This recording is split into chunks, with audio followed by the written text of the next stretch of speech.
दोस्तों, आज मैंने एक उज्जैन सिटी अखबार की खबर देखी।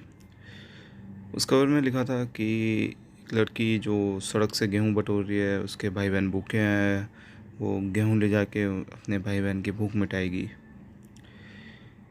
और उस लड़की की तस्वीर भी इसमें छपी हुई थी। मगर कभी आपने सोचा कि क्या ये बात सच है? आप सोचिए, एक छोटी सी बच्ची जो अपने भाई बहन की भूख मिटाएगी, वो गेहूं लेके जा रही है। वो गेहूं कहाँ पिसवाएगी? अगर उसके पास गेहूं खरीदने के पैसे नहीं तो गेहूं पिसवाने के पैसे कहाँ से आएंगे? चलिए वो बात छोड़ते हैं। अब इस तस्वीर की असलियत क्या है वो आप जानिए। युवा उज्जैन नाम से एक संस्था है, उस संस्था ने इस तस्वीर और इस खबर की धज्जियां उड़ा के रख दी है। देखिए,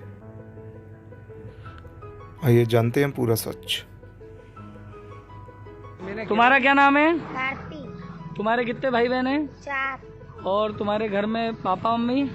मम्मी है बस, पापा साथ है। अच्छा, और वो जो कल तुमने गेहूं उठाए थे सड़क पे से, क्या करा उसका? बकरी खिलाए। बकरी को खिला दिए? हाँ। अच्छा, और जो फोटो जिन भैया ने लिया था उनने कुछ पूछा था तुमसे?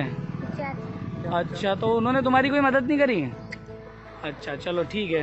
तो अब आज हम जो है युवा उज्जैन की ओर से आपके बीच में आए हैं और ये मदद के रूप में आपको ये जो राशन है ये हम दे रहे हैं। उनकी माता जी हमारे साथ में हैं। ये बता रही हैं कि कल वो फोटोग्राफर भैया आए थे तो क्या हुआ था, बताइए।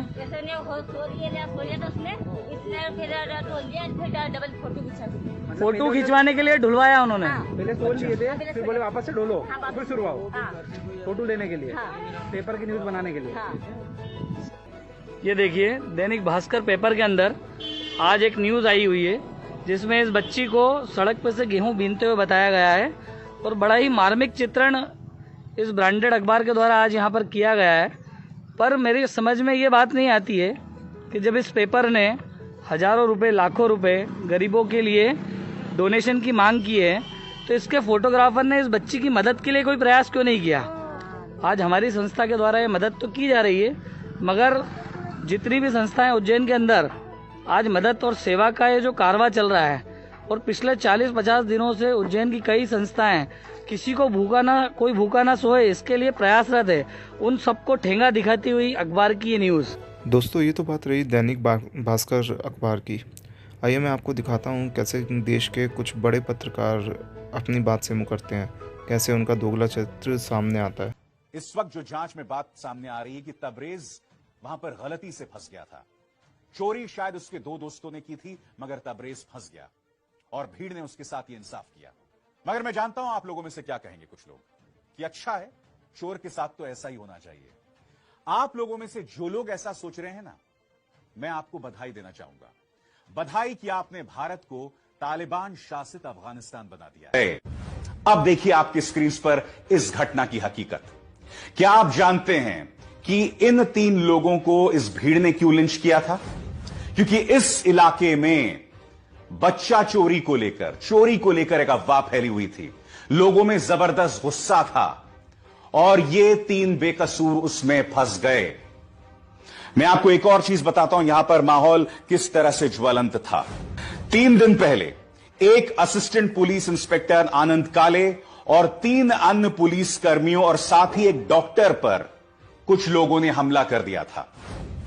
लोगों को इस बात का शक था कि ये लोग चोर डकैत हैं। इसी जगह पर 3 दिन पहले ऐसी ही घटना हुई थी, मगर ये लोग बच गए थे। यहां पर एक जबरदस्त अफवाह का माहौल है। क्या कहा आपने? बहुत बड़ा कमीना है? नहीं, इस हायरार्की में इसका नंबर तो बहुत नीचे आता है। आगे देखिए। उनकी उम्र 93 साल थी।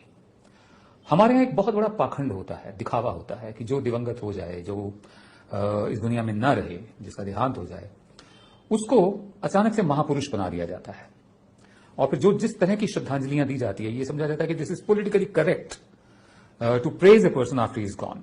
तो बेहतर यही होता है कि जो शख्स चला गया है उसको सच्ची श्रद्धांजलि यही है कि जो अच्छाइयां थी वो भी गिनाई जाए, जो उनके हाथों से सही काम नहीं हुए, जिनका असर समाज पर पड़ा, वो भी बताया जाए। कुर्सी पाने की बहुत ही तुच्छ और बहुत ही क्षुद्र इच्छा में इंसान किस हद तक नीचे गिर सकता है, इसका एक उदाहरण, इसकी एक मिसाल सामने आई जब प्रधान सेवक नरेंद्र मोदी ने स्वर्गीय राजीव गांधी पर एक ऐसी टिप्पणी की, कुछ ऐसे अल्फाज का इस्तेमाल किया जो हमारे यहाँ सही नहीं माना जाता कि जो दिवंगत हो चुका है, जो इस दुनिया में नहीं है, उसके खिलाफ ऐसे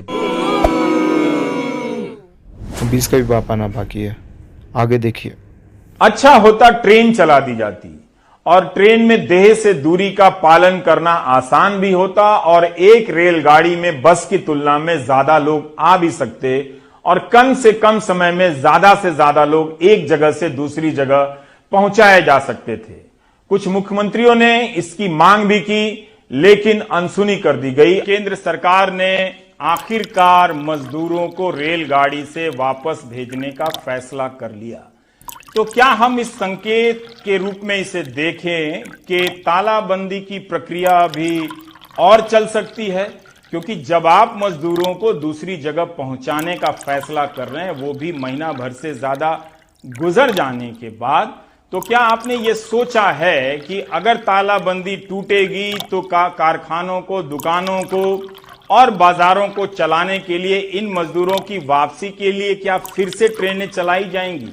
क्योंकि रियायत तो एक बार के लिए ही दी गई है अपने घरों तक पहुंचने के लिए। तो दोस्तों, ऐसे ही दोगलों को एक्सपोज करने के लिए मेरे चैनल को सपोर्ट करें, सब्सक्राइब करें, लाइक करें, वीडियो को ज़्यादा से ज़्यादा शेयर करें। आगे भी ऐसी वीडियोस मैं लाता रहूँगा।